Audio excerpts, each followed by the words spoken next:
Hey, I'm Dr. J. Welcome to my kitchen. Today I'm going to show you how to make Instant Pot rice. It's so simple, so quick. Love this. So you want to use equal parts rice and equal parts liquid. So I've got 2 cups. This is jasmine rice. You really want to make sure that you rinse it. I did this twice. I rinsed it twice and kind of let it dry going in. That's just going to allow it to come out nice and fluffy and it won't all stick together. Okay, I'm using 2 cups. This is low sodium organic chicken broth. You could use water, that would be fine. If you're doing that, I would add in a good pinch of salt, probably about 3/4 teaspoon of salt if you're gonna do that. I'm adding nothing else to this. The chicken broth has salt in it. Just gonna give this a stir.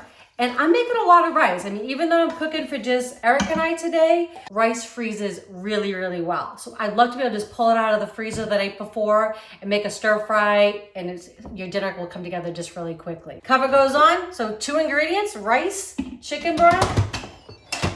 Cover goes on. You're gonna hit your rice setting, and I'm gonna set it for the lowest one. It's gonna take 8 minutes. When this is done, I'm gonna let it naturally release, which means when the timer goes off, I just don't do anything. I just let it rest for 10 minutes. Then I release whatever pressure is left in it, take the cover off, and we're gonna fluff it up and have rice. That simple. Okay, so it automatically cooked. I let it naturally release for 10 minutes. Now I'm just gonna release all the rest of the pressure. Some of you will have like a push like I do, and others will have a slide. Either way, almost all gone. Smells good already. Okay, now the big reveal. Oh my, yeah, perfect rice. Just every time. It's that simple. I'm gonna fluff it up and shove it up for you in a second. Okay, rice is done. What I'm gonna do though is I'm gonna let this cool completely, put it in the fridge. I'll actually probably put half of it in a freezer safe bag and put it in the freezer. That way we'll have it for like another meal down the road. Actually, tomorrow I'm making my slow cooker sweet and sour chicken, which I'll put below in the description. So you'll have a link to that video, okay? But you saw how simple it is. Rice is just a great staple to have. It's nice to have for a quick side dish.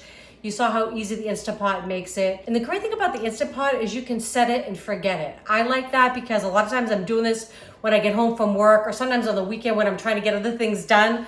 So I can do that. I don't have to be watching something that's boiling on my stovetop. So Instant Pot rice, I hope you all enjoy it. Please let me know in the comments below like what you like to serve with your rice and if you'd like me to do something different for a video to incorporate the rice. All right, I'd love to hear from y'all. Anyways, if you enjoy the recipe, please share with your friends and family. If you have not subscribed to our channel yet, please do, and don't forget to click that bell. That way you know when our next video is coming out. All right, love y'all. Enjoy.